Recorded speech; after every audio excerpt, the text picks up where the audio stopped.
Listo. Ahí ya está grabando. Bueno, entonces les decía, lo que habíamos visto eran distintos tipos de grafos, y después habíamos empezado a ver algunas propiedades que uno podía mirar en los grafos, empezando por propiedades que eran más locales, como mirar caminos o estas medidas de centralidad. Después, en general, lo que uno hace es definir eso en un entorno del punto o un camino de un punto al otro, y después eh, reportar el, el camino medio, el diámetro que vamos a ver en un rato, que son medidas que se calculan para todo el grafo, pero que surgen de eh, cuentas que uno hace localmente. Entonces, dentro de esas cuentas que uno hace localmente, eh, una medida que se toma, una medida importante, son estas medidas de centralidad. Las medidas de centralidad lo que hacen es caracterizar la importancia de ese nodo para la red en algún sentido. Entonces habíamos empezado por la más típica, que era la centralidad de grado, que es simplemente el grado del nodo, cuántas aristas tiene. Habíamos visto varios ejemplos. Uno de ellos, que vamos a volver en un ratito, es esta centralidad de intermediación o betweenness, que lo que mide es eh, cuántos caminos más cortos pasan por el nodo. Entonces, si un nodo tiene una centralidad de intermediación alta, no necesariamente es un nodo que tenga un grado muy alto, pero sí es un nodo por el cual pasan un montón de caminos más cortos. Quiere decir que si yo saco ese nodo, las distancias dentro de la red se van a hacer mucho más grandes. Un ejemplo en donde tiene un grado bajo pero una intermediación alta puede ser, si ustedes piensan, una red que son dos redes que están separadas y que están unidas por un solo link, esas dos redes. Los nodos, eh, los nodos en los extremos de esa arista van a ser nodos que tengan centralidad de intermediación muy alta, porque básicamente para ir de una sección a la otra sección, todos los caminos pasan por esos nodos, pero no necesariamente tienen un grado alto. Entonces, hay muchas propiedades distintas con las que uno puede caracterizar cada nodo, y ahora vamos a ir volviendo a ellos. Al final de la clase pasada, eh, nos llegamos, había algunos tipos de grafos más. Eh, por ejemplo, de estos creo que llegamos a hablar del multigrafo. Un multigrafo es un grafo que tiene aristas múltiples, que son estas aristas que entre dos nodos están unidos por más de una arista. Ahora también vamos a ir viendo cómo se generan esas cosas. Y después los grafos simples, que es con los que típicamente vamos a estar trabajando. Eh, es un grafo no dirigido, sin loops y sin aristas múltiples. Otro tipo muy común de grafos son estos grafos bipartitos. Los grafos bipartitos aparecen en un montón de problemas. Por ejemplo, en un ejemplo de grafo bipartito es, no sé, jugadores de fútbol. Uno tiene dos conjuntos de nodos, por ejemplo, el conjunto S son jugadores de fútbol y el conjunto T son clubes. Y los links representan si un jugador jugó en ese club.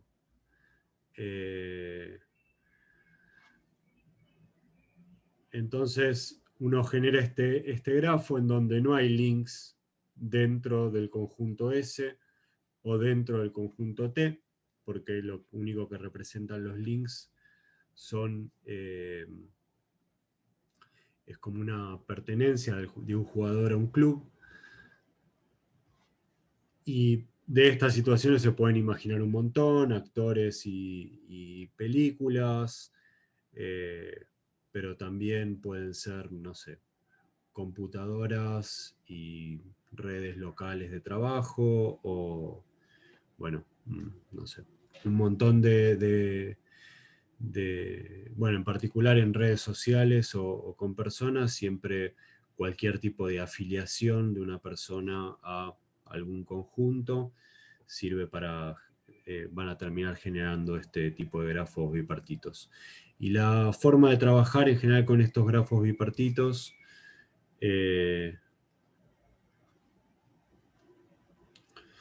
es transformarlos en grafos,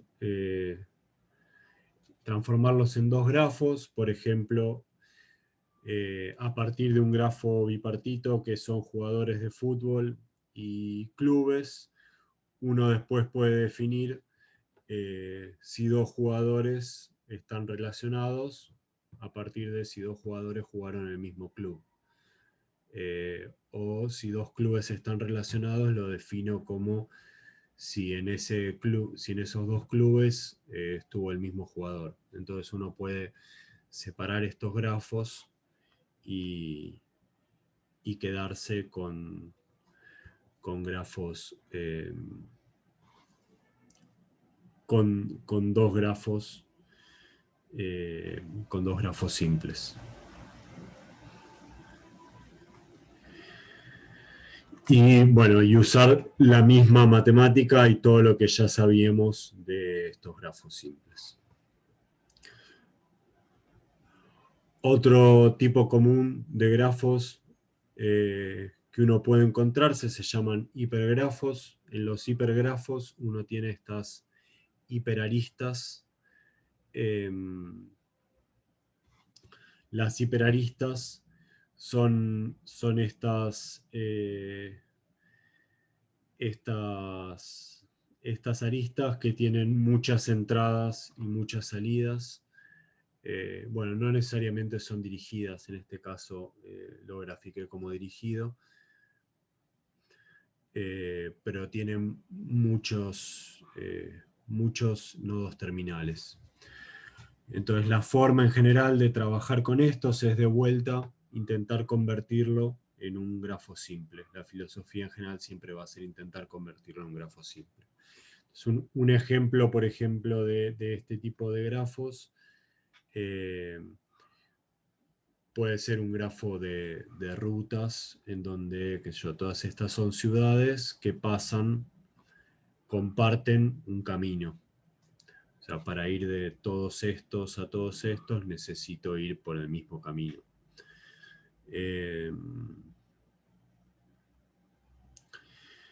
Entonces lo puedo pasar primero a un grafo bipartito, y para pasarlo a un grafo bipartito lo que uno hace es transformar a esta hiperarista en un nodo de un tipo distinto, que por ejemplo puede ser, si estas son ciudades, este nodo va a ser rutas. Entonces, todos estos son links entre ciudades y rutas. Y entonces uno puede ir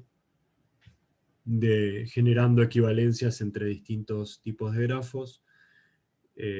Quizás con el problema que se están topando, es más natural usar un grafo bipartito o un hipergrafo, que después para trabajarlo lo convierten o lo simplifican a otro tipo de grafos.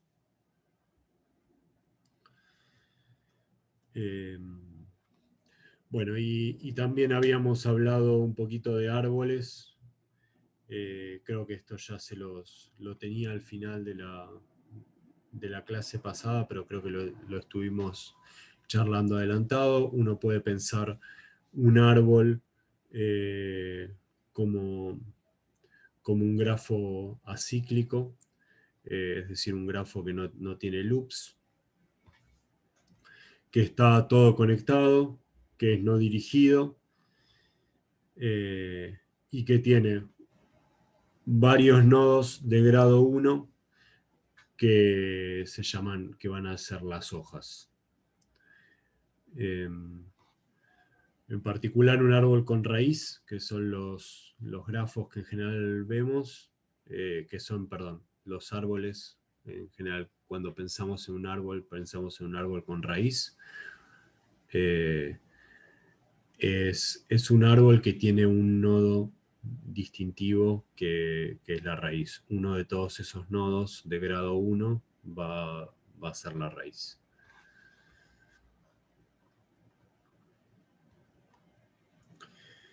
Bueno, y uno entonces sobre estos grafos puede definir todas las cosas que uno esperaría de un árbol, como la profundidad es la longitud del camino entre la raíz y un nodo determinado, y la profundidad de todo el árbol es entre la raíz y las hojas.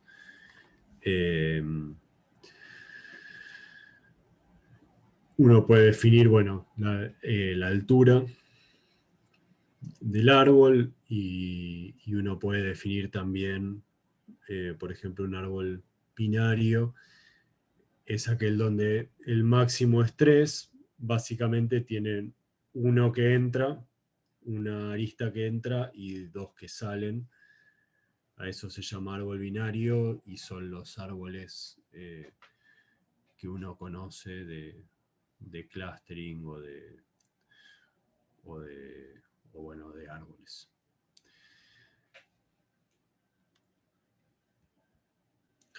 Entonces esto era el final de la clase pasada, simplemente para cerrar lo que les venía contando, que nos habían agarrado a las 10. No sé si hay alguna duda sobre esto, y si no, empiezo sobre la clase nueva. El Bueno, mensaje de estas sí. Podríamos ver brevemente el grafo simple, la definición, que sí. justo me quedé pensando en el multigrafo y no pude separar. Sí. No dirigido, sin loop ni arista múltiple. El grafo simple, en principio, es lo que venimos trabajando como grafo, que es este grafo no dirigido, y sin loops ni aristas múltiples. Aristas múltiples son estas que tienen el multigrafo, y loops son aristas que vuelven sobre el mismo nodo. No se refieren a un loop de muchos nodos, sino a un loop, a una arista que vuelve sobre el mismo nodo. Una pregunta, ¿al ser ¿Sí? no dirigido ya garantiza que sea sin loop o no necesariamente? No, no necesariamente. Okay. Vos podrías tener este mismo grafo con Mm, una arista que sale y vuelve sobre el mismo nodo. Cuando uno dice sale y okay. vuelve, en realidad no tiene dirección, Okay. cuyos nodos terminales sean el mismo. Gracias. Entonces uno define eso como grafo simple, y en general intenta, para trabajar, llevar los multigrafos o hipergrafos o grafos bipartitos a un grafo simple, sobre el cual hay muchas más cosas definidas, calculadas, algoritmos desarrollados, etc. Y entonces esa es la filosofía de esta parte, es que hay muchos tipos de grafos, que dependiendo de su problema particular puede ser más natural plantear alguno de estos tipos y que en general uno va a intentar llevarlo a un grafo simple o a un grafo simple, pero por ejemplo podría ser pesado o alguna situación más simplificada.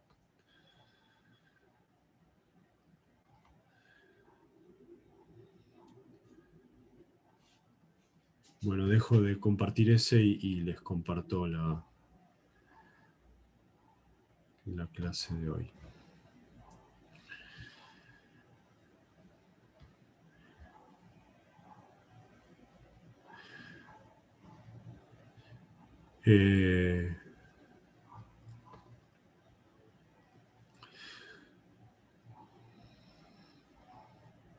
No sé si alguno por su trabajo o por el campo en el que está trabajando, en el campo de aplicación o en el campo que haya trabajado, se cruzó con alguna situación en donde tuvo que trabajar con grafos o que trabajar con distintos tipos de grafos.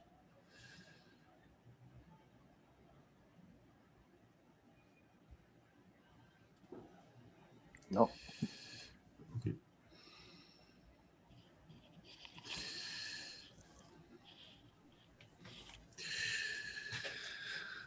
Bueno,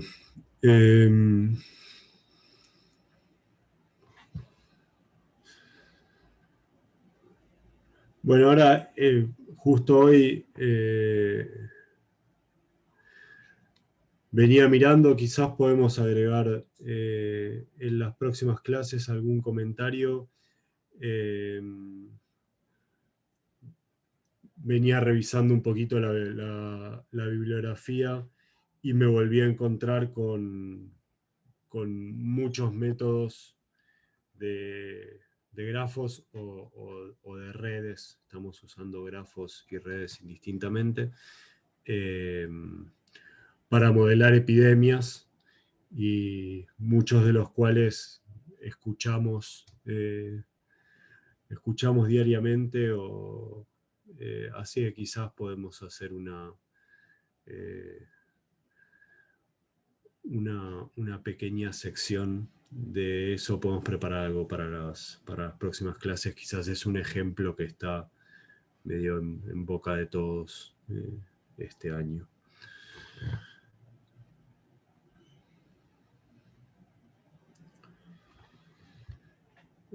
Pero bueno, siguiendo con la clase como venía, uno puede, a partir de estas propiedades más locales que mira de grafo, definir propiedades globales, como por ejemplo el diámetro de la red. El diámetro de la red se define como la máxima distancia entre cualquier par de nodos. Acuérdense que la distancia entre dos nodos es la longitud del camino más corto, entonces queda medio trabalenguas. El diámetro es el máximo, la máxima longitud del camino más corto entre un par de nodos. Pero si lo piensan en términos de cómo se miden distancias, suena bastante natural. Entonces uno suele medir el diámetro de una red. Y en general esta es una medida que, bueno, es del tipo de medidas que yo les contaba la vez pasada, que se puede medir solo en un grafo que está conectado. Y si no, se mide en la componente conexa. Acuérdense que para definir distancia entre dos nodos necesito sí o sí poder conectarlos con un camino. Y si no puedo conectarlos, la distancia uno la define como infinito, y entonces el diámetro de la red termina siendo infinito. Entonces, si no tengo la red completamente conectada, uno toma la componente conexa, que es la componente que está conectada más grande.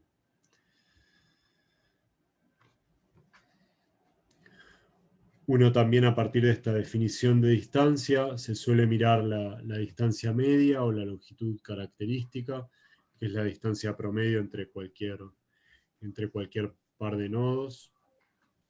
De vuelta, si hay distancias infinitas, una medida que se usa equivalente a la distancia es la eficiencia de la red.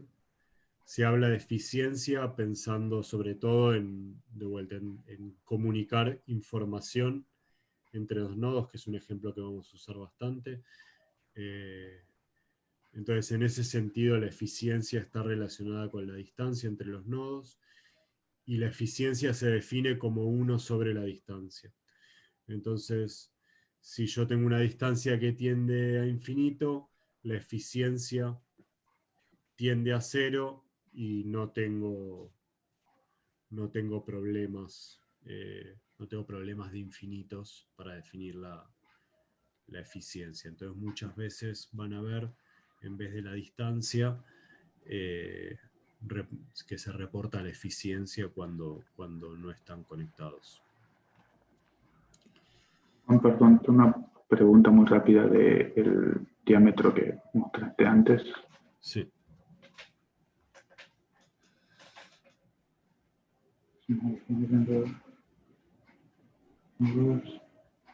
¿Nombraste algo así como qué hacemos acá con el diámetro si hubiera nodos desconectados? Sí, en general, si no está conectado, se reporta el diámetro de la componente conexa o de la componente más grande. Ahora vamos a volver. Pero en ese caso, el diámetro de toda la red pierde sentido si está desconectado. Gracias.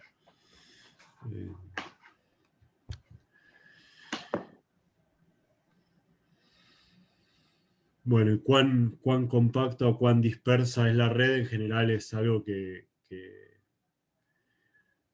es una característica que se usa bastante para caracterizar las redes. Vamos a volver a estas distancias varias veces cuando veamos redes, distintos ejemplos de redes más adelante. Bueno, otra característica global de la red, habíamos definido el grado. En general, el grado, cuando yo quiero hablar de una red entera y no de un nodo en particular, lo que uno hace es, por ejemplo, podría reportar el grado medio, pero lo que suele reportarse es la distribución de grado. La distribución de grado es, como su nombre lo indica, la distribución de grados para todos los nodos. Entonces, a veces se puede presentar como un histograma de frecuencias o como una distribución de probabilidades de la probabilidad de que un nodo tenga grado K.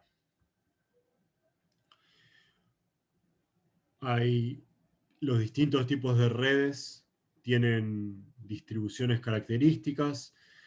Por ejemplo, una red que está conectada al azar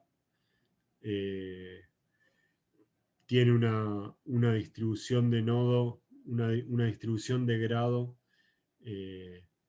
que es típicamente binomial.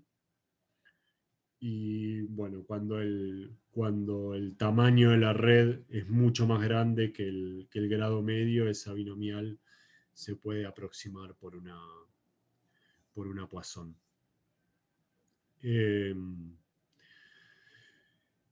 Se usa mucho la distribución de grado para caracterizar las redes. De distribuciones, supongo que ya vieron bastante en materias anteriores. Si alguno tiene dudas, acá dejé como las características típicas de la binomial y la Poisson, y podemos volver a eso más adelante. cuando veamos en particular las distribuciones que tienen las distintas redes. En general, bueno, ya vamos a volver más adelante.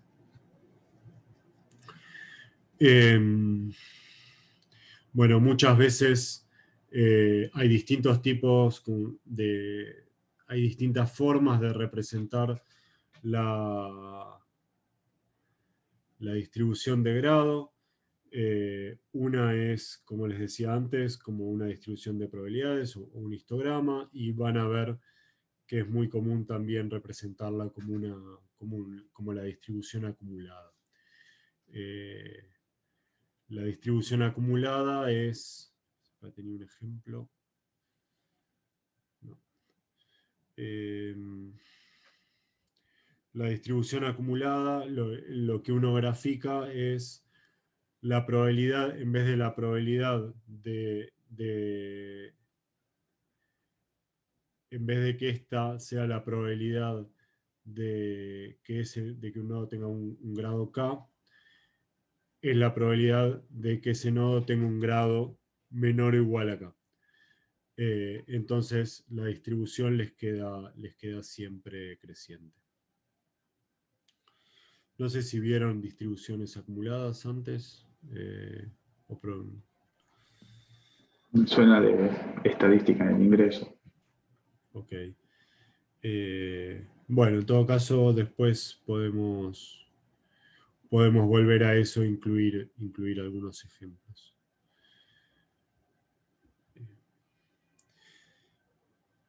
Y otra forma bastante común de representar, y ahora en un rato también vamos a ver por qué, es representar las distribuciones en escala logarítmica.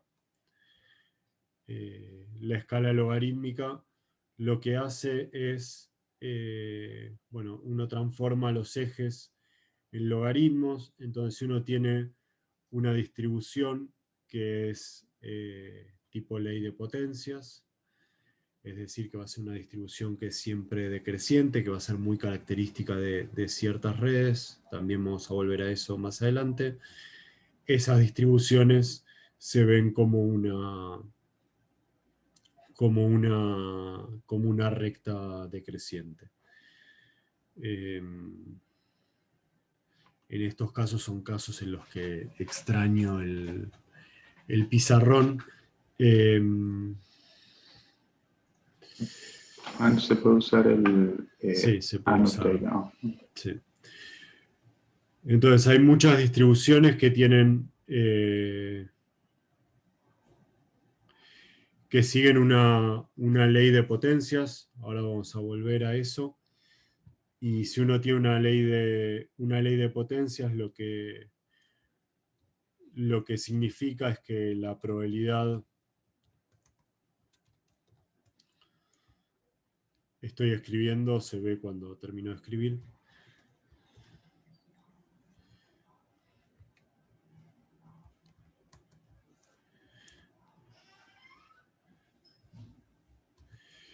Que la probabilidad de un grado K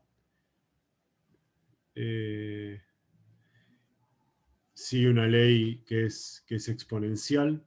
En realidad acá debería decir menos b, o b tiene que ser negativo. Y entonces si yo tengo esa situación, que es bastante común para muchas redes,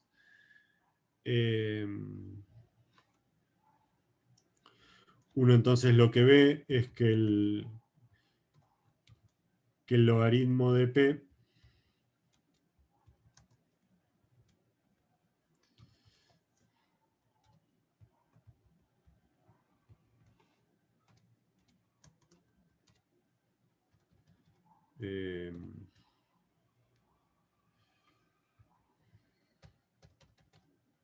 bueno,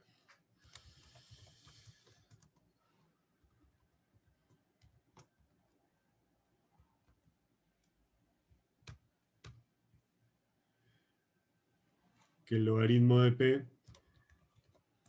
es es proporcional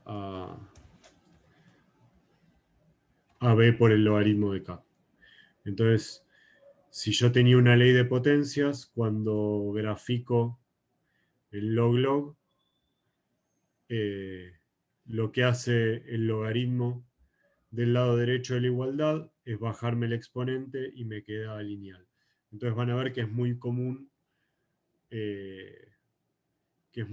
ver estas distribuciones de grado como en una escala log-log. Y en particular, acá se ve, y estamos adelantándonos a lo que viene después, que para un montón de redes, la distribución binomial, que es esta verde, no es un buen modelo. Ahora en un ratito vamos a ver por qué eso es importante.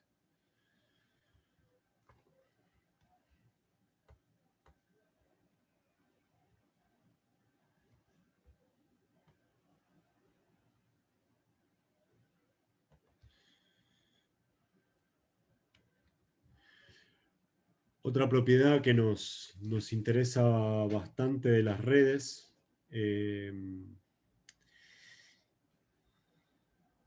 y que distingue, por ejemplo, a las redes biológicas de las redes sociales, es lo que se llama la selectividad de la red. En inglés se llama assortive mixing. Lo que uno quiere ver acá ya no importa solo el grado del nodo, sino que importa cómo es ese grado respecto de los vecinos. Entonces, en una red selectiva, los nodos de grado alto se asocian con otros nodos de grado alto, y los nodos de grado bajo también se asocian entre sí. Y en una red no selectiva, los nodos de grado alto se conectan preferencialmente con nodos de grado bajo. Entonces las redes sociales, si lo piensan, tienden a ser redes selectivas, donde nodos de grado alto, es decir, personas que tienen, no sé, en redes sociales muchos seguidores,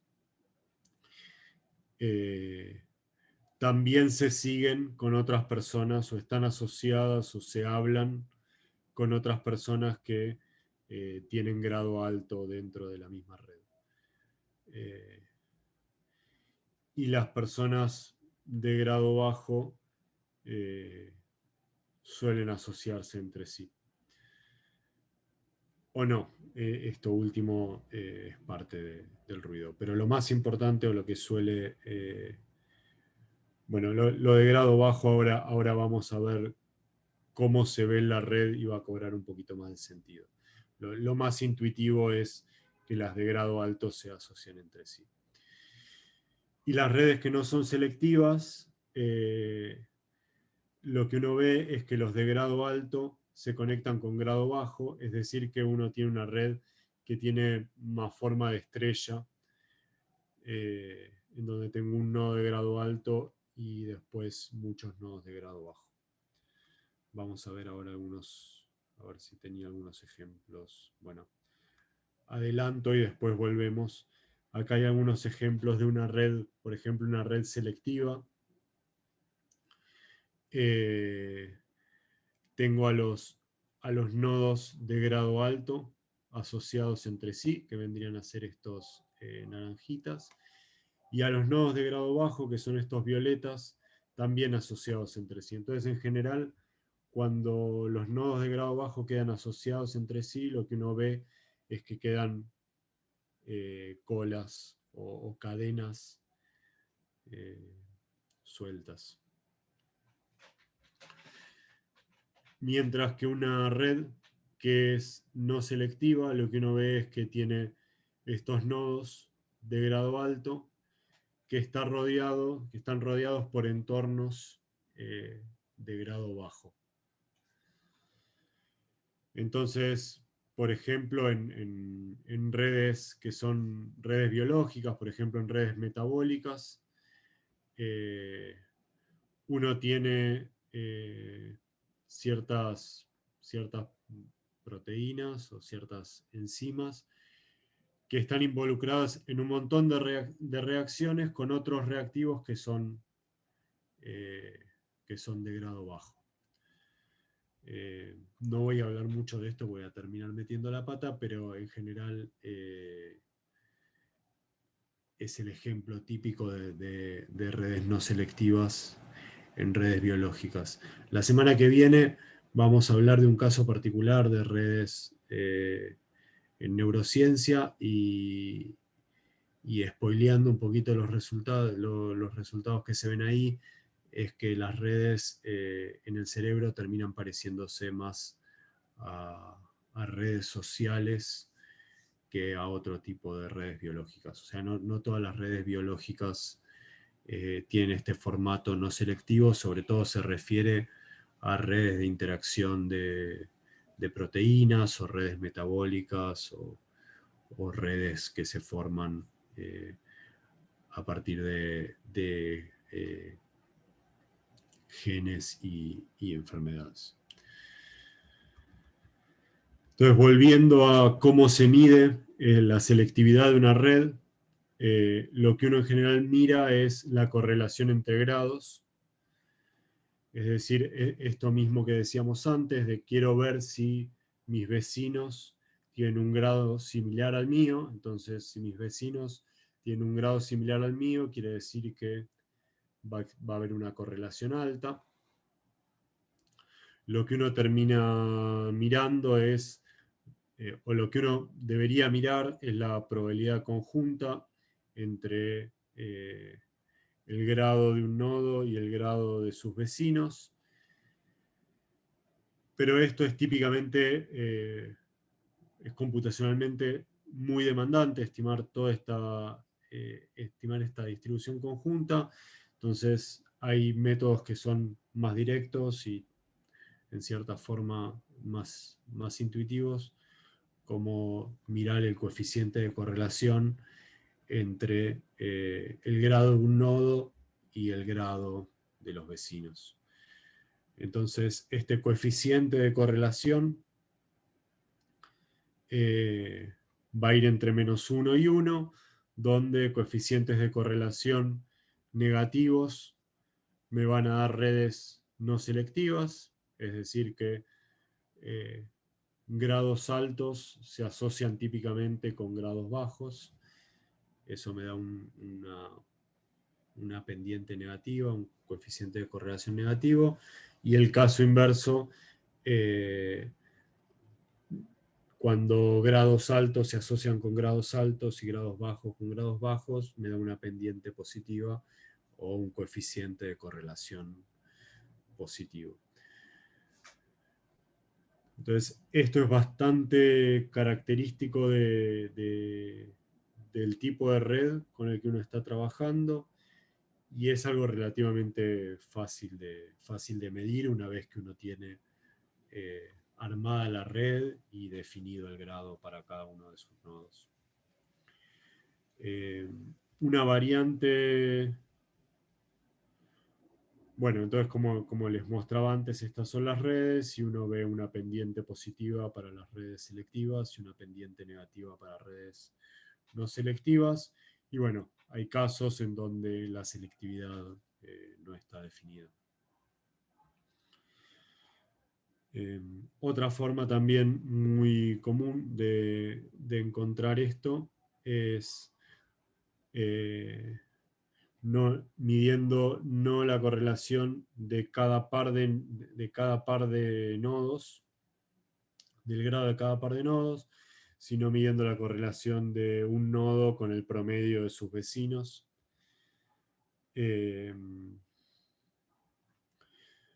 Entonces esta es muy común encontrar esto. En general lo van a encontrar como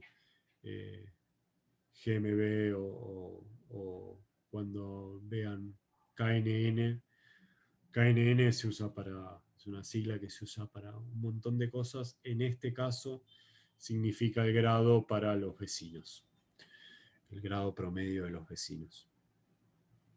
Y bueno, en grafos dirigidos, como todas las propiedades que veníamos discutiendo antes, se puede separar lo que son los grados de entrada y los grados de salida y mirar la correlación de los grados de entrada con los grados de salida, etcétera, y todas las combinaciones posibles. Bueno, acá algunos ejemplos que son también, esto en particular está tomado del libro de Barabasi. No sé si alguno estuvo chusmeando el libro. Es también bastante fácil de leer, bastante ameno. A lo largo del libro en general usa una serie de datasets que también están compartidos y estos son 3 ejemplos típicos. Una red de colaboraciones científicas. Esta red se usa un montón como ejemplo. Lo que se hace es básicamente bajar todos los papers publicados y medir colaboraciones científicas como coautorías en, coautorías en papers, que es algo relativamente fácil de medir eh, haciendo algún tipo de text mining más o menos simple. Entonces uno puede armar esta red de colaboraciones científicas que es una red social más. Entonces se mide la correlación entre el promedio del grado de los vecinos contra el grado y me da que es una red selectiva.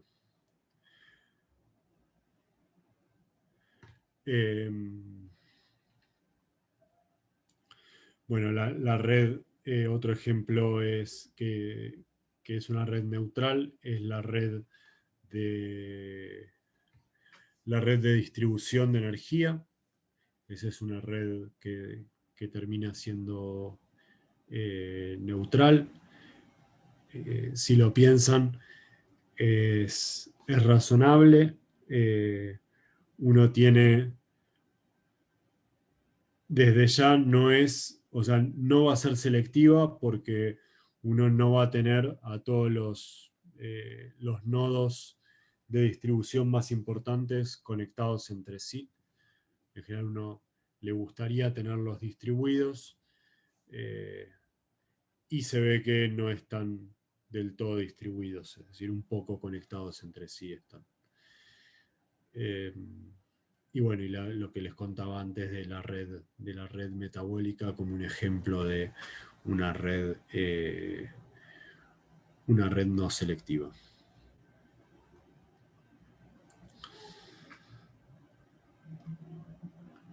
Bueno, ahora voy a empezar con otros ejemplos que tienen que ver con otra cosa que a uno le interesa medir bastante en las redes, que son comunidades.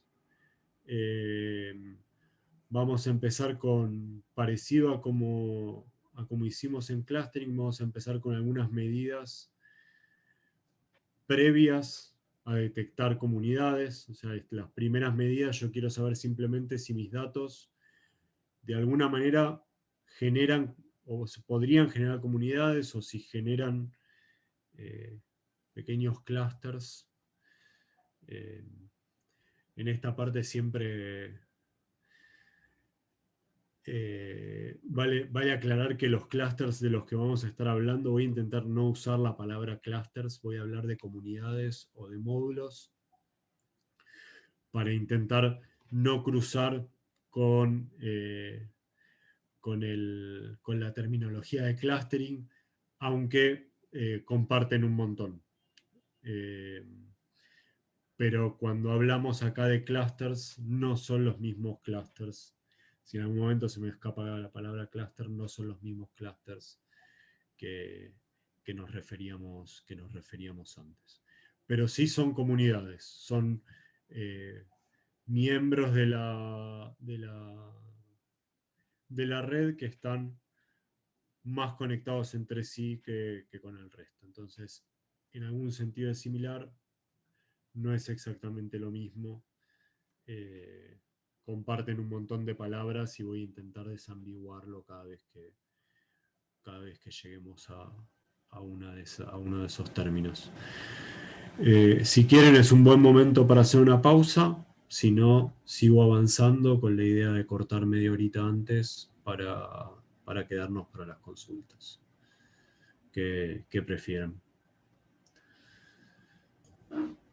Por mí podemos Me seguir, da no lo sé mismo. si... Las dos cosas. Ok.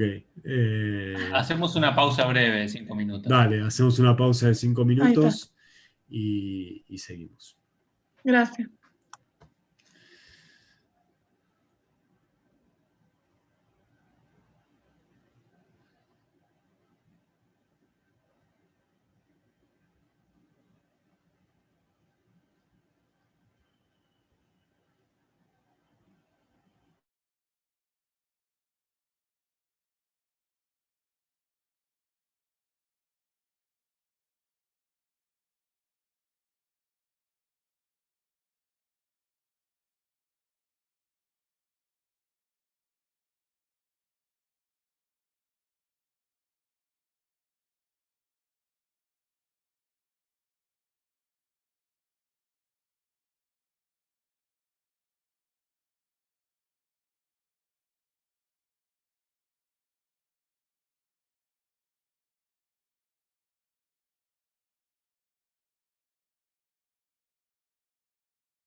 Bueno,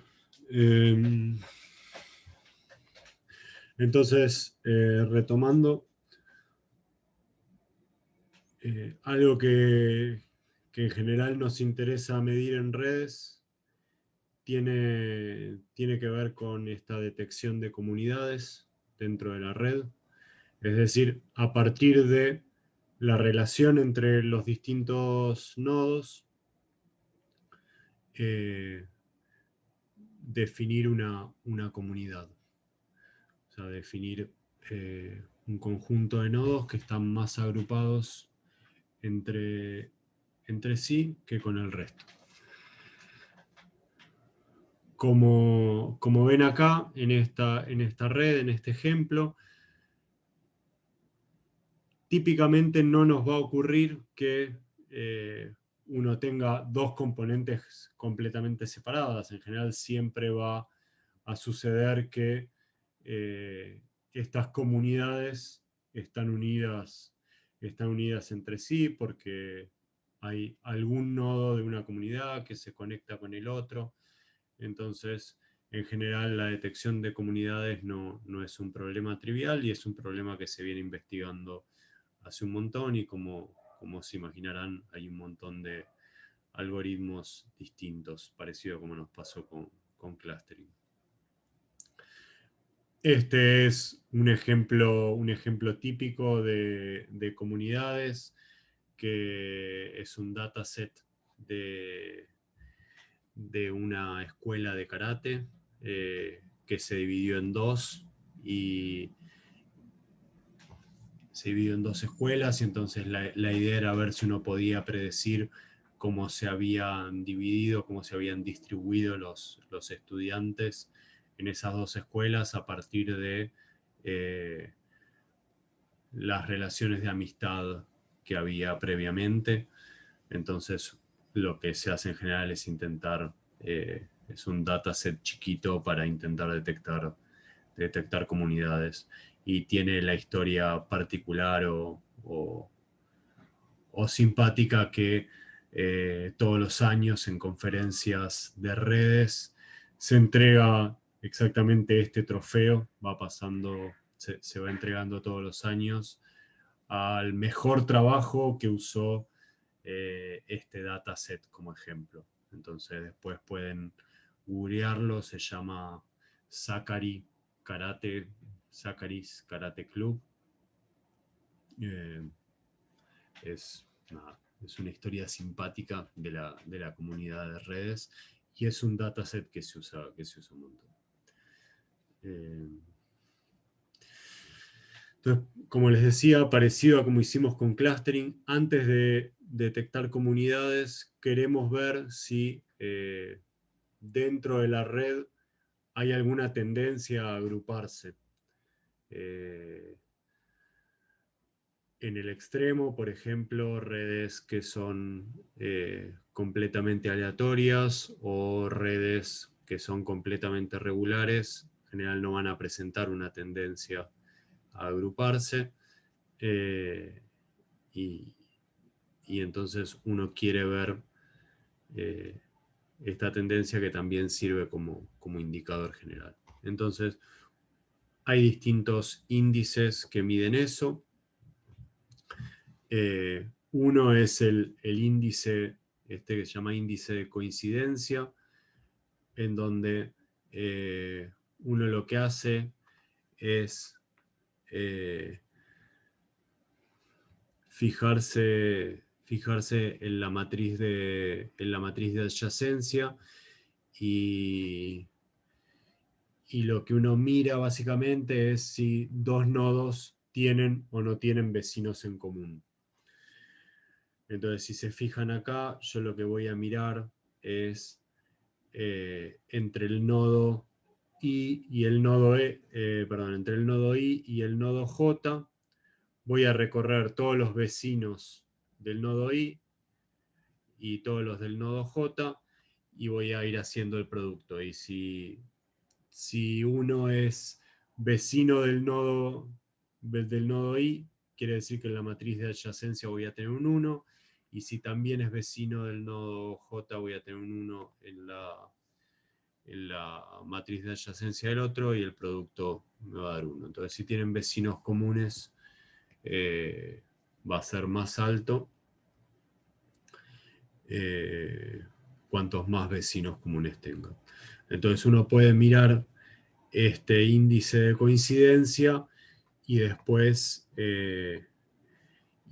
hacer un promedio o una suma sobre todos los nodos. Entonces, si este índice de coincidencia es alto, es decir, si los nodos suelen compartir vecinos, por más que haya algunas fronteras en donde no, el índice de coincidencia va a ser alto. Otro, y acá empieza la notación que hay que desambiguar. Otro coeficiente que se usa mucho se llama coeficiente de clustering y tiene una idea parecida. Lo que uno quiere ver de vuelta es si los vecinos de un nodo son a su vez vecinos entre sí. Por ejemplo, si yo tengo una red que tiene una estrella, en este caso, todos estos vecinos tienen un vecino común, pero no son vecinos entre sí. Entonces esto va a tener un clustering muy bajo. Mientras que si yo tengo una red en donde los vecinos están muy conectados entre sí, yo voy a tener un coeficiente de clustering más alto y es más probable que eso conforme una comunidad.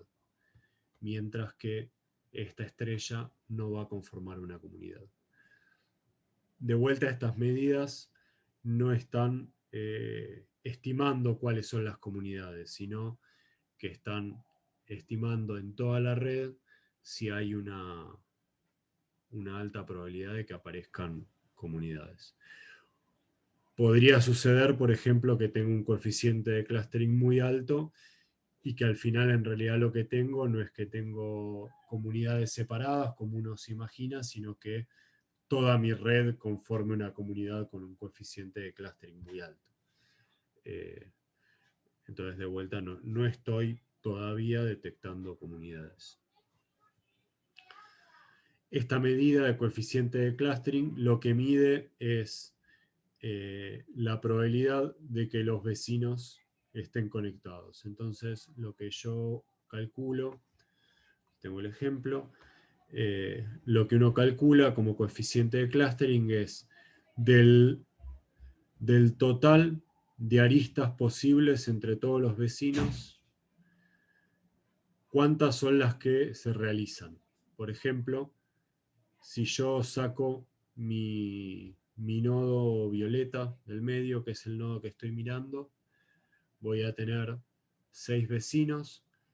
La cantidad total de posibles aristas va a ser 15, es decir, 6 por 6 menos 1 dividido 2, porque no son dirigidas.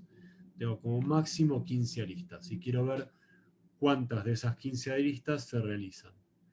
En el caso de la estrella, tengo 0, es decir, que mi coeficiente de clustering es 0.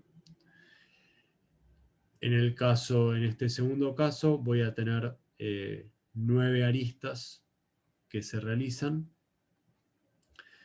es decir que mi coeficiente de clustering va a ser 0.6.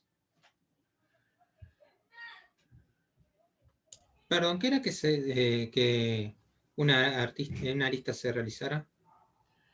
Que está esa conexión. En este caso, por ejemplo, esta arista, acá está y acá no.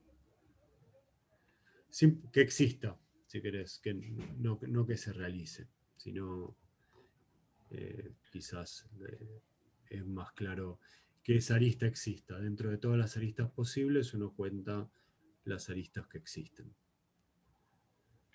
Juan, pero este coeficiente es para cada nodo, o sea, uno por nodo. Sí, uno lo calcula uno por nodo. Y después Está mirando el violeta.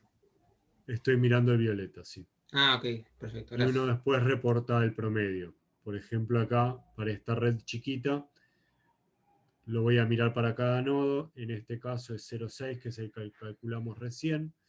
Si yo miro el nodo de arriba, el coeficiente para este nodo va a ser 1, básicamente porque los 3 vecinos están a su vez conectados entre sí. Y voy a tener en general coeficientes de clustering además altos para todos los nodos. Y lo que uno informa típicamente es el coeficiente de clustering promedio. Entonces el coeficiente de clustering de esta red entera es 0,75, que es muy alto.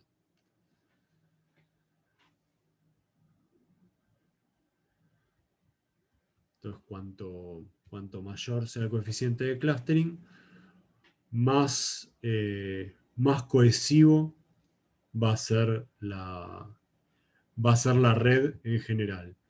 Y en principio va a haber más tendencia a formar grupos.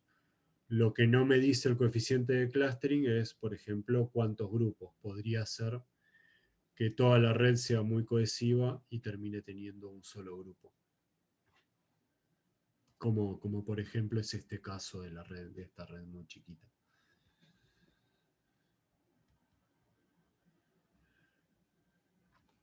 Otra forma de definir clustering, que de hecho muchas veces este coeficiente se llama coeficiente de clustering, y este que vamos a ver ahora, que se llama transitividad, también aparece como clustering de triadas, o puede llegar a aparecer como clustering, así que miren con cuidado cuando aparece la palabra clustering a qué se refiere.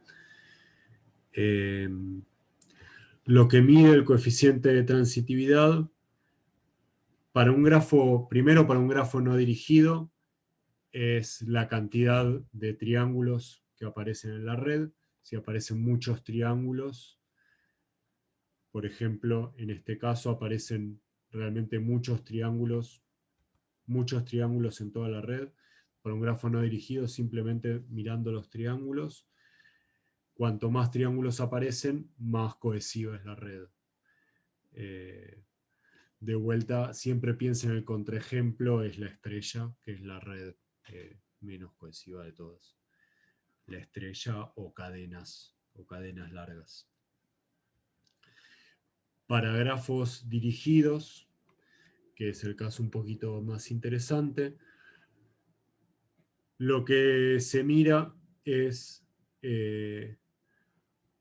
de todos los triángulos posibles que pueden aparecer, o en realidad de todas las formas de conectar tres. En este caso no está conectado, y después tengo todas las formas de conectar de a dos con distintas direcciones. ¿Cuántos ejemplos tengo de estos en los cuales puedo circular?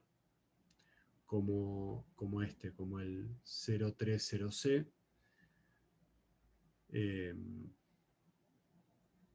Este también. En este también. En este también. ¿Y dónde está el otro ejemplo? Y no, y ninguno más.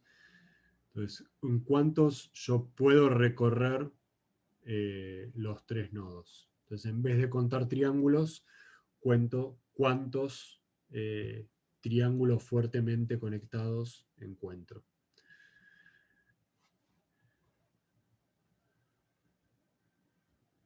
La notación, solo para que la tengan, no es necesario que la sepan en detalle. Esto viene de cuántas flechas simples, cuántos nodos no conectados, cuántas flechas dobles, cuántas flechas simples y cuántos no conectados hay. En este caso, en el primer caso, los tres están no conectados, y en este caso tengo 3 flechas dobles. Entonces esta notación medio rara para definir estas triadas tiene que ver con cómo están conectadas las flechitas. Entonces, en redes, volviendo un cachito para atrás, en redes dirigidas, si yo quiero medir clustering, típicamente voy a medir esta transitividad o clustering en triadas.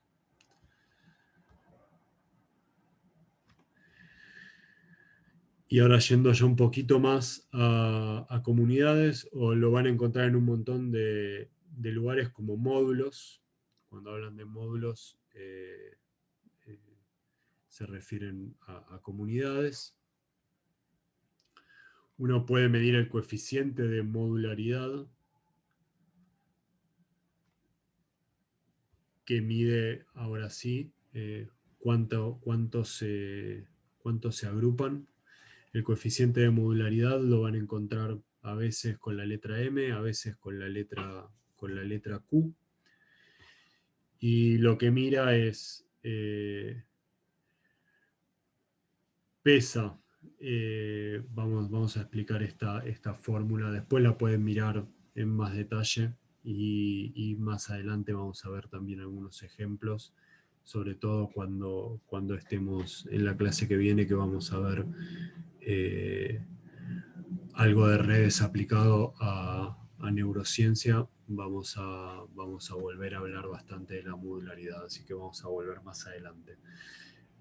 Pero como para contarles un poquito qué es lo que mide, esta delta lo que está midiendo es si el nodo I y el nodo J pertenecen al mismo módulo.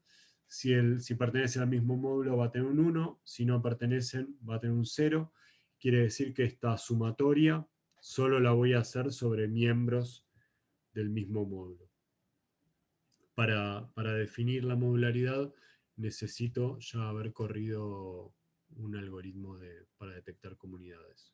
Esto, perdón, me corrijo si no quedó claro lo que dije antes. Entonces, una vez que detecté comunidades, esto me mide cuán buenas son estas comunidades.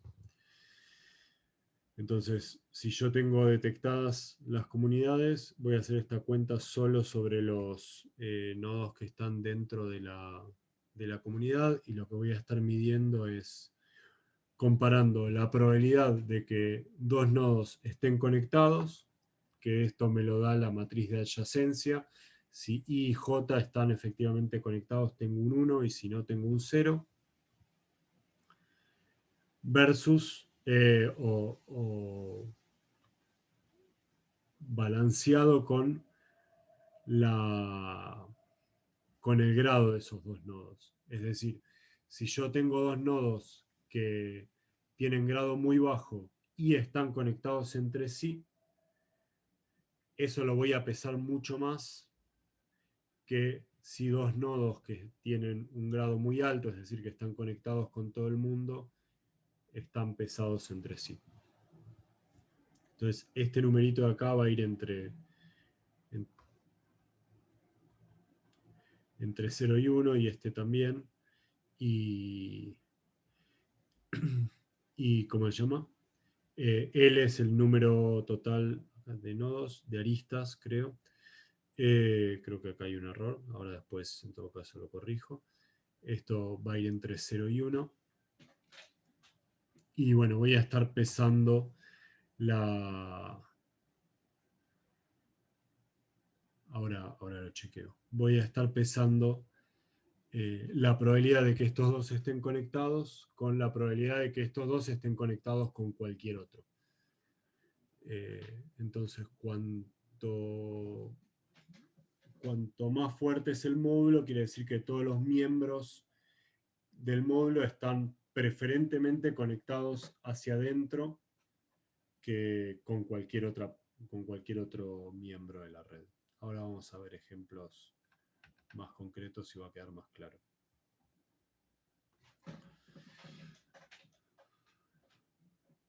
Entonces, por ejemplo, uno puede tener casos como este, en donde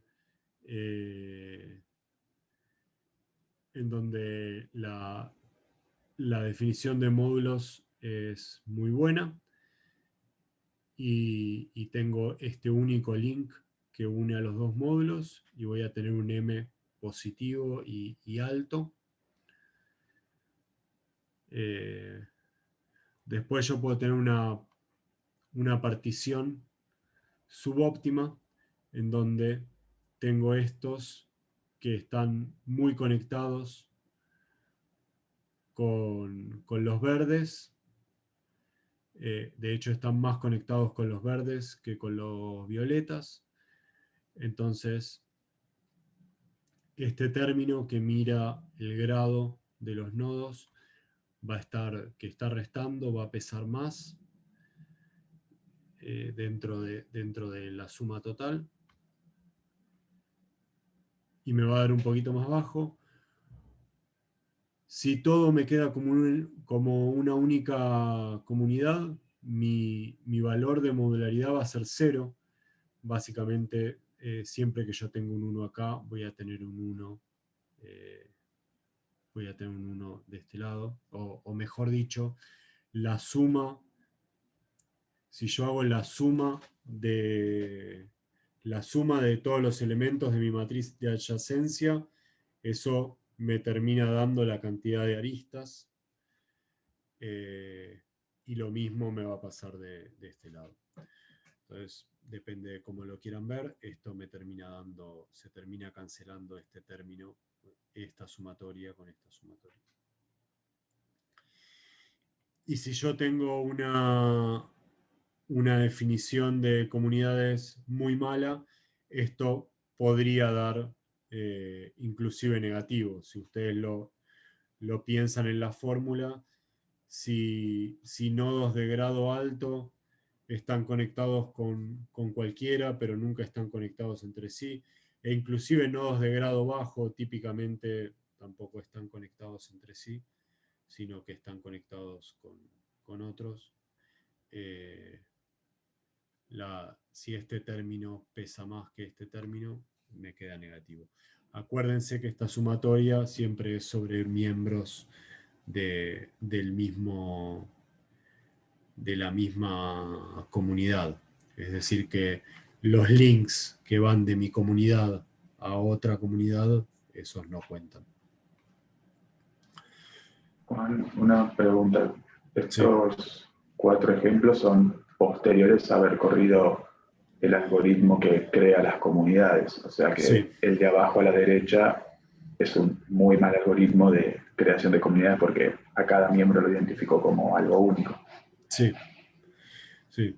Y de hecho ahora vamos a ver en un ratito un algoritmo de detección de comunidades que usa la modularidad para optimizar. Es decir, que va midiendo todo el tiempo la modularidad y lo que busca es llegar a este óptimo de modularidad dentro de mi red. O sea que todos estos son pasos intermedios. O podés pensarlo como pasos intermedios para separar también módulos. Pero sí, necesitas haber corrido el algoritmo para poder aplicar esta medida.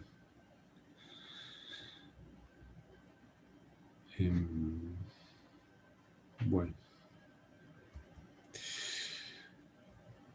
Entonces, les voy a contar 2 ejemplos de detección de comunidades. Como les contaba, hay un montón más. Estos son 2 ejemplos típicos. El primero es un método jerárquico que se llama método de Hirvan-Newman. De vuelta nos vamos a encontrar parecido como teníamos en clustering con algunos métodos jerárquicos que básicamente van o uniendo o separando elementos de a uno, y entonces me arma un árbol o me arma una jerarquía. Y otros métodos que tienen que ver con optimización, por ejemplo, optimizar la modularidad, que están mirando alguna medida global y no medidas locales como típicamente miran los métodos jerárquicos. Entonces el método de Hirschman-Newman lo que hace es mirar lo que definimos antes, esta centralidad de intermediación, en este caso no para los nodos, como lo habíamos definido, sino para las aristas. Si se acuerdan, la centralidad de intermediación o betweenness, lo que miraba era cuántos caminos más cortos pasaban por un nodo. En este caso vamos a hacer lo mismo, pero con aristas. ¿Cuántos de los caminos más cortos usan esa arista? Y lo que va a hacer el método es ir cortando en orden las aristas que tienen mayor centralidad de intermediación. Entonces, si tiene una centralidad de intermediación muy alta y yo lo corto, si tiene una centralidad de intermediación muy alta, quiere decir que pasan muchos caminos mínimos por ahí, y yo lo corto, mi grafo debería quedar más alejado, o sea, distintas partes del grafo deberían alejarse, debería aumentar la distancia. En particular, podría ir rompiéndose en subgrafos o en componentes. Entonces lo que uno va haciendo en este método es ir cortando en orden decreciente las aristas.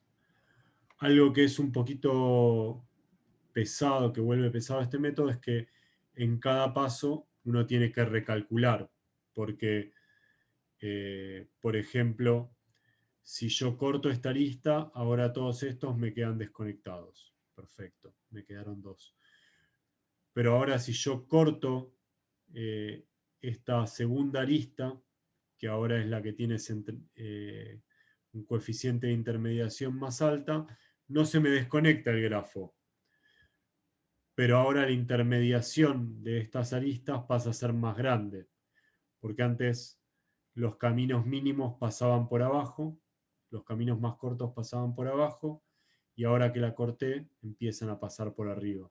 Entonces, a medida que yo voy cortando aristas, me va cambiando la intermediación de las otras y tengo que estar todo el tiempo recalculando.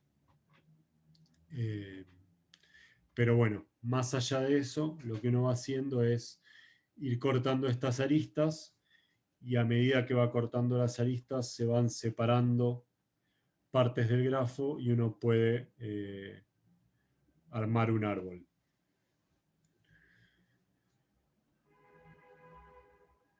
Una vez que uno tiene armado este árbol, ahora puede medir para cada uno de todos estos grafos que se me fueron armando. O sea, cada vez que yo hago un corte en este árbol, tengo un grafo distinto.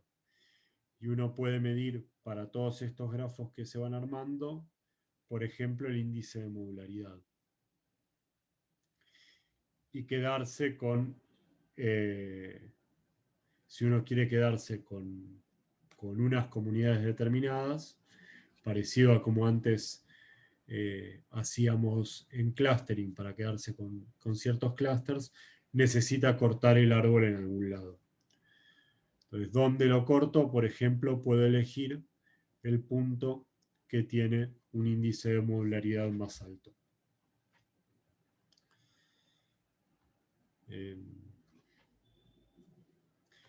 En general, estos métodos jerárquicos corren el método hasta el final. Obviamente uno podría, si quiere cortarlo antes, podría no llegar hasta el final y podría, una vez que uno pasa un máximo, quedarse ahí. Pero bueno, en general estos métodos arman todo el árbol, y de hecho vamos a ver cuando veamos la clase práctica, vamos a ver que le podemos pedir al algoritmo que nos devuelve el árbol entero, calcular la modularidad y elegir nosotros dónde cortar.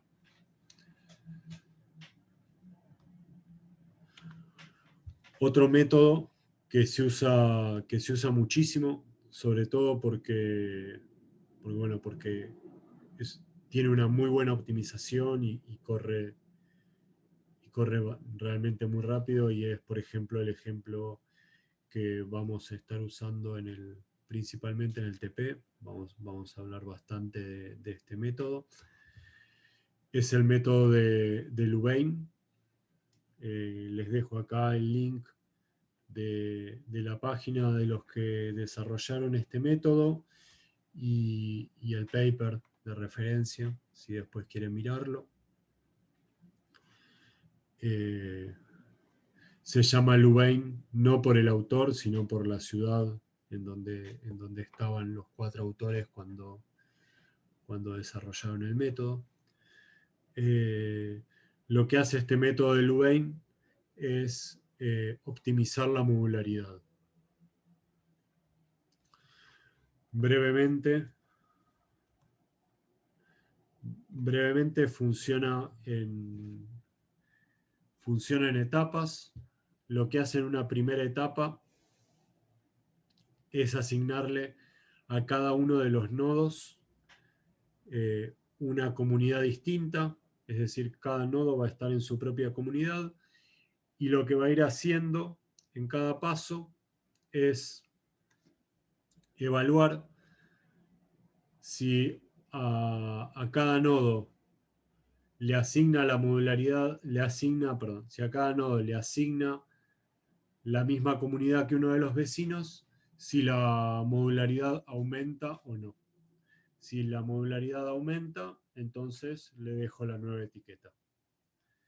Entonces va a ir nodo por nodo, probando cambiar la modularidad, y entonces va generando comunidades, o va optimizando la modularidad. En cuanto llega a un máximo de modularidad, va haciendo eso secuencialmente con todos los nodos de la red, e inclusive puede hacer varias pasadas sobre todos los nodos de la red. Cuando llega a un óptimo... ¿A los nodos los cambias de a uno? Eso no me quedó muy claro. ¿O Sí, los cambias vas varios cambiando de a uno. Ah, ok. Vas yendo uno por todos los nodos de la red, cambiándoles la modularidad. La modularidad es algo bastante, si se fijan, es algo relativamente fácil de calcular, y que, a diferencia de la intermediación, no es necesario recalcularlo, porque los grados ya lo sé, la matriz de adyacencia ya la tengo, lo único que tengo que ir cambiando es sobre quién hago la suma. O sea, cuando yo a un nodo le asigno una nueva comunidad, voy cambiando sobre quién hago la suma para calcular la modularidad. Y de hecho, si cambio solo un nodo, no necesito recalcular toda la suma. Cambié poquito la modularidad. Juan, ¿y de dónde parte? ¿Una sola comunidad o asigna tipo random?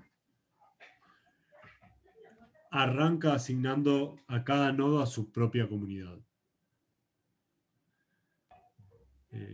Arrancas con... tantas comunidades como nodos. Sí. Okay. Ahora vamos a volver a la inicialización, que tiene un tema con la inicialización. Pero sí.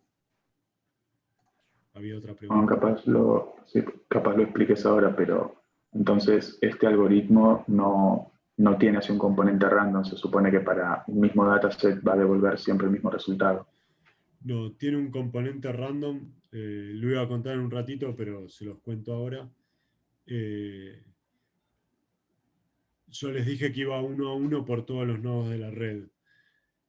Ese recorrido tiene un orden, y ese orden en principio lo va a elegir al azar.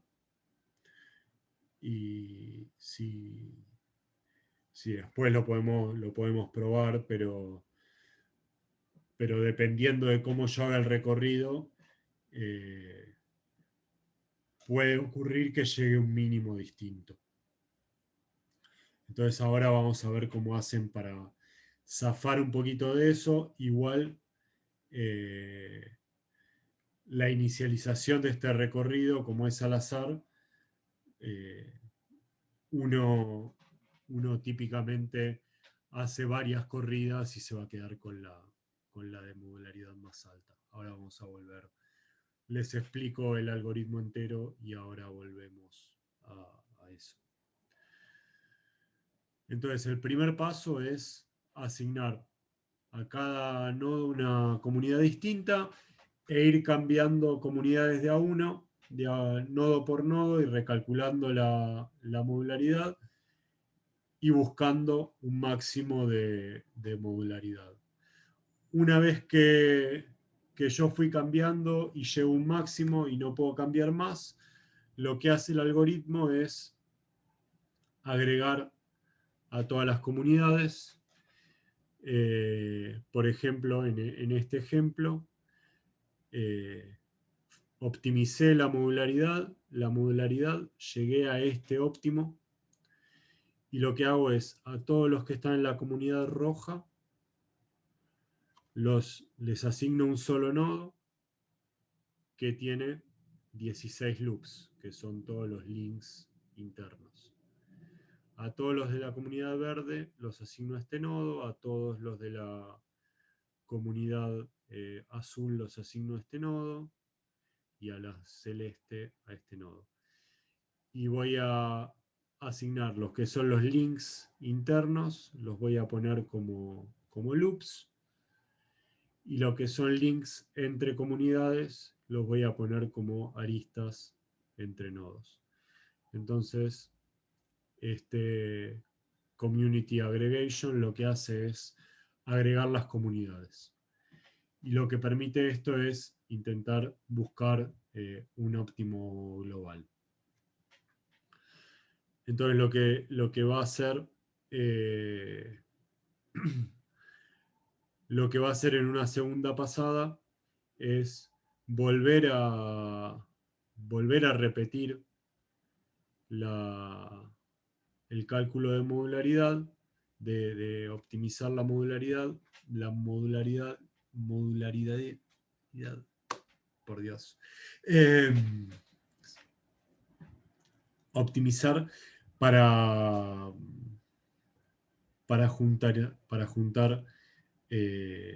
volver a juntar nodos. Y en este caso particular,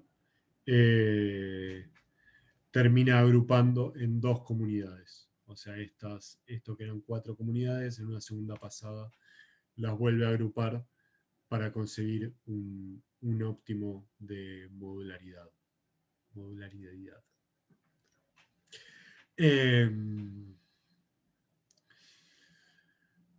Como les decía antes, esto tiene un componente aleatorio que tiene que ver con cómo elegí los caminos, la recorrida al principio, de cómo iba a ir cambiando nodo por nodo las comunidades. Y si en esta primer pasada, por ejemplo, un nodo que pertenecía a la comunidad verde me quedó en la comunidad azul, yo después lo agregué y ya no vuelve más a la comunidad verde, ya se quedó en la comunidad azul. Podría ocurrir que en una segunda pasada la comunidad azul y la comunidad verde se junten, entonces vuelve a quedar agrupado. Pero si esas comunidades grandes no se juntan, ese nodo me quedó separado. Entonces hay una componente aleatoria al principio que me puede afectar el resultado. Entonces uno lo que puede hacer es hacer varias corridas del algoritmo que me van a dar distintos valores de modularidad y al final quedarse con el mayor. De todas las corridas que uno hizo, se queda con la que tiene mayor coeficiente de modularidad y ese va a ser el óptimo global. Pero en general funciona muy bien el algoritmo y funciona muy rápido para grafos grandes. Entonces es un algoritmo que es muy usado, que lo van a ver un montón.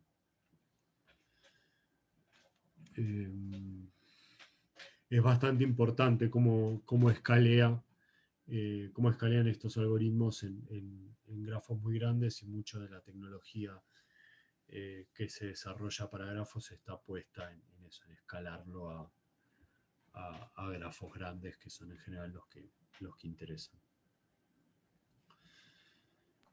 Juan, una pregunta. Sí. Este algoritmo también determina la cantidad de comunidades, no es que es un parámetro que no le pasa al principio. Sí, determina solo la cantidad de comunidades. Sí. Sí, uno no puede en este algoritmo uno no puede forzar eso. En métodos jerárquicos uno, si quiere, podría forzarlo simplemente cortando el árbol, no en la modularidad óptima, sino en una cantidad de comunidades que a uno le interese. Pero en general estoy pensando algún ejemplo que no.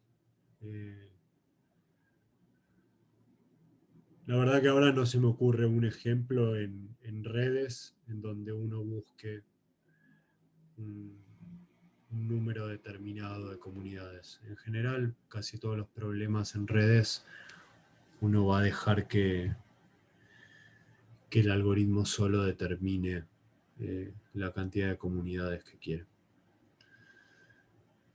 No sé si a alguno se le ocurre algún ejemplo.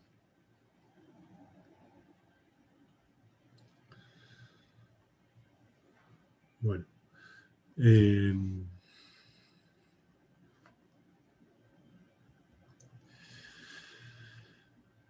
Bueno, entonces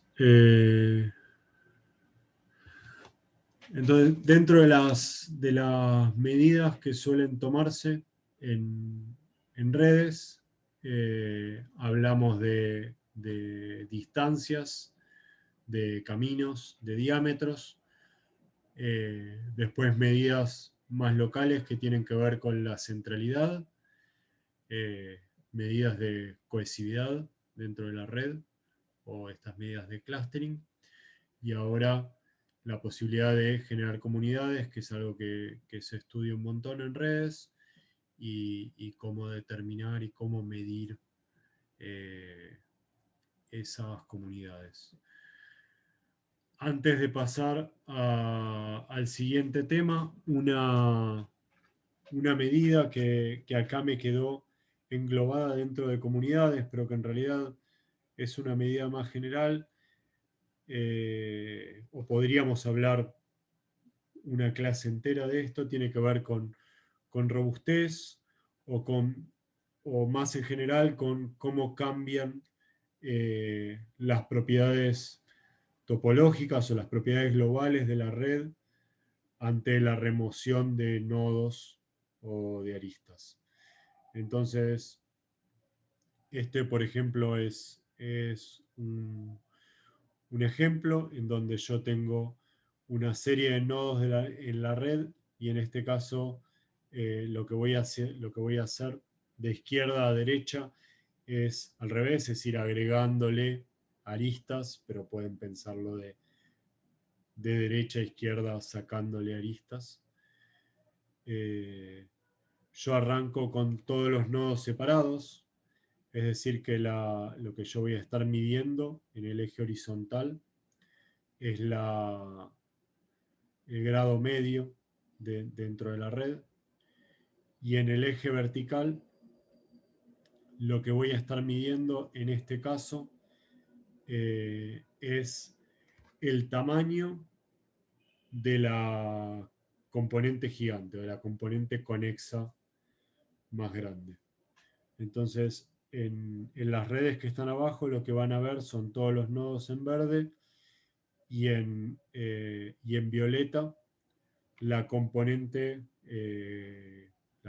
gigante o la componente conexa. Es decir, la componente, los nodos que están conectados entre sí, más grande dentro de la red.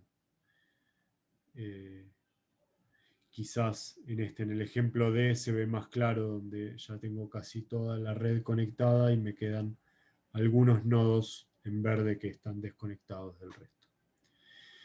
Entonces, arrancamos con un grado promedio 0, es decir, que están todos desconectados, y les vamos agregando aristas.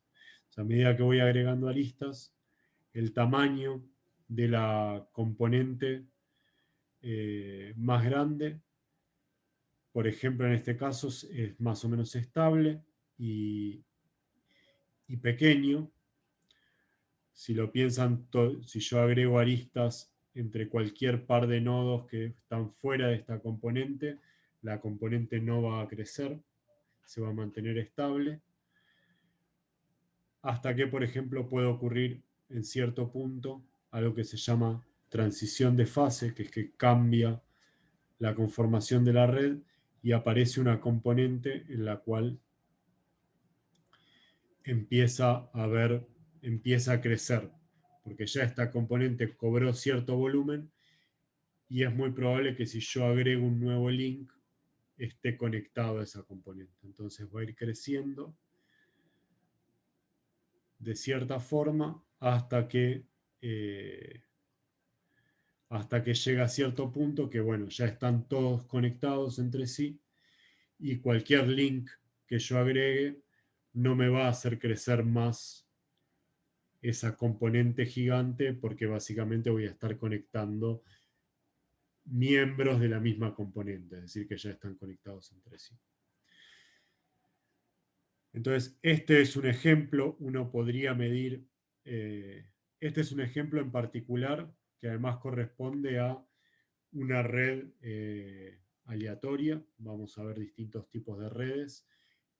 Este perfil de cómo se dan estas transiciones de fase o cómo se da esta persistencia varía en función de la red y es algo que uno puede estudiar. Si tiene transiciones de fase, puede tener más de una transición de fase, dependiendo de la conectividad de la red, y puede tener perfiles distintos. Ahora vamos a ver, en un rato vamos a ver ejemplos. Uno puede medir, por ejemplo, el tamaño de la componente gigante, o puede medir otras cosas. Por ejemplo, la distancia media dentro de la red. Cómo va cambiando esa distancia, o cómo va cambiando el diámetro de la componente, o cómo va cambiando la eficiencia dentro de la red. Entonces esto es algo que se mide mucho. En particular, a uno, por ejemplo, si uno lo ve al revés, no agregándole nodos, sino removiéndole nodos, uno en general habla de robustez porque le interesa, por ejemplo, en una red eléctrica, cuán sensible es a que se vayan cayendo nodos o que se vayan cayendo conexiones. Uno lo que quiere de una red eléctrica es que esto sea muy robusto, que si por alguna razón, se caen nodos o se caen conexiones, mi red no se desarme. Parecido pasa en Internet. Uno quiere que si uno arma una red, si esa red sufre una serie de ataques, es decir, que se desconectan algunos nodos, quiere que esa red no se caiga y no se desarme. Entonces, cuando uno va a armar redes, es bastante común mirar la robustez de las redes.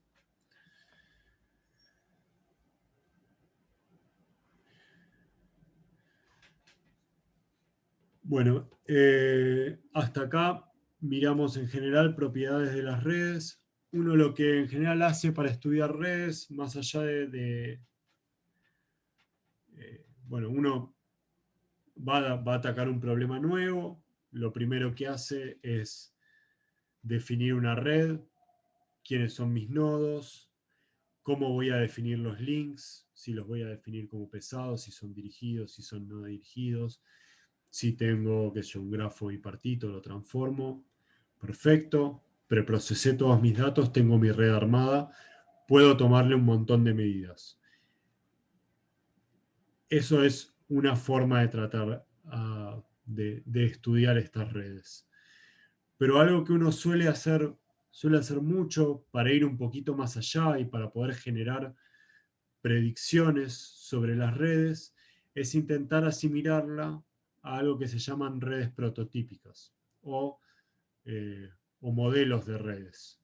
Entonces uno intenta entender si, por ejemplo, las conexiones dentro de la red son conexiones que se asemejan a conexiones aleatorias y a una red formada por conexiones random.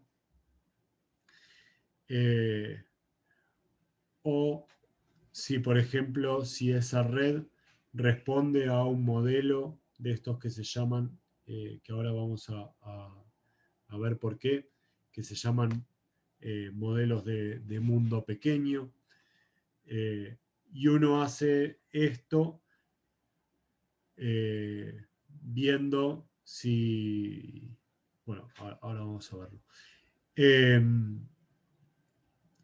Y a partir de poder asimilar mi red a uno de estos modelos que están súper estudiados, entonces yo puedo generar ciertas predicciones respecto a cómo va a ser el comportamiento de mi red, cómo va a ser la robustez de mi red, cómo es que se van a generar comunidades, etc. Y también uno puede, yendo un poquito más allá, generar cierta intuición sobre cómo fue que se generaron estas conexiones y cómo se generarían conexiones nuevas. Ahora cuando veamos los ejemplos quizás va a quedar más claro. Entonces Juan, nosotros vamos... Sí. Discúlpame una consulta. Para ver la robustez de la red, ¿no? O sea, Sí. la robustez de... Sí. O sea, básicamente no tendría que hacer o sea, si yo hago el optimal partition, ¿sería un método para detectar, digamos, qué tan robusta es mi red o no? Más o menos. En realidad lo que en general vas a ver, lo que a uno le interesa cuando habla de robustez es cuán robusta es en función de la remoción de aristas. Entonces, si uno hace esta detección de comunidades, si uno tiene una red que tiene comunidades muy claras, podría darse, en principio lo que te dice eso es que si vos removés links dentro de la comunidad, lo más probable es que esas comunidades no se te desarmen. Pero también, dependiendo de cuáles son los links que son removidos, también podrías terminar separando la red. Porque si tenés pocos links que te conecten entre comunidades, podrías terminar separando la red. Entonces, hacer la detección de comunidades te dice algo sobre la robustez de la red, pero no es todo. Ahora Okay. cuando discutamos un poquito los distintos modelos, va a quedar más claro. Vamos a volver a hablar de robustez, sobre todo cuando estemos viendo el modelo de este último modelo de redes. Bueno, entonces, a lo largo de lo que queda, yo pensaba darlo a la clase de hoy. Vamos a ver si quizás les cuento un paneo muy general y lo dejo para la clase que viene. Así ya queda tiempo para consultas. Los modelos que vamos a ver en particular son estos 4 modelos. El modelo de Erdős-Rönnskey o Red Random.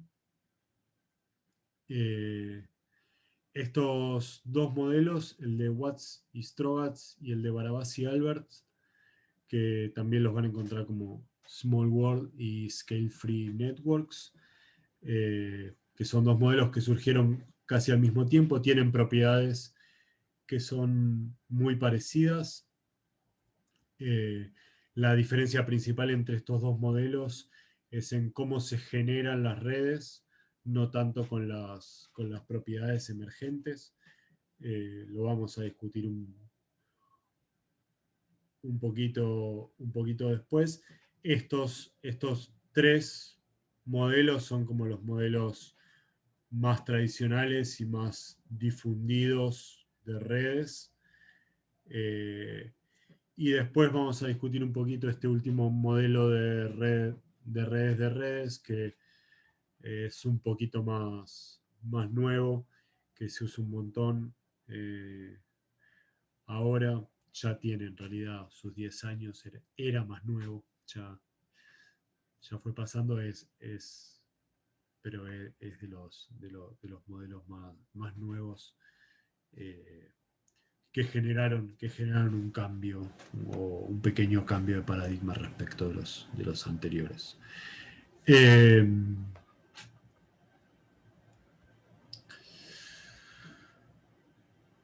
Bueno, son y 27, yo creo que en realidad cortaría acá, así dejamos para consultas,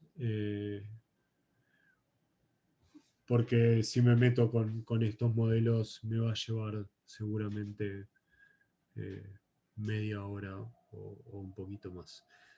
Así que voy a cortar acá y retomamos la clase que viene. No sé si tienen alguna duda de lo de redes, y si no, dejo de compartir y hacemos un ratito de consultas, y también si alguno tiene una consulta que necesite compartir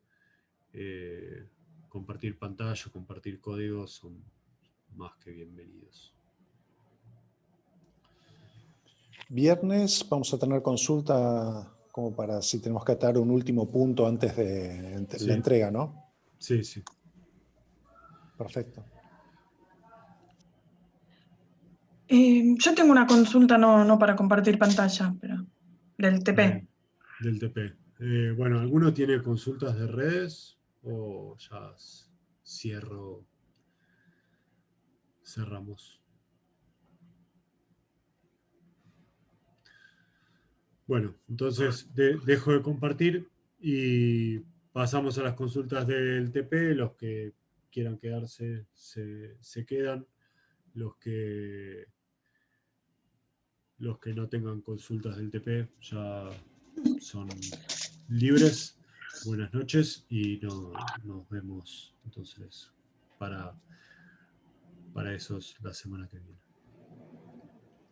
Ok, gracias.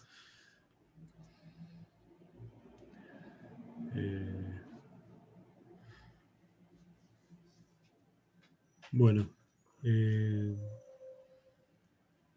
¿Te puedo consultar?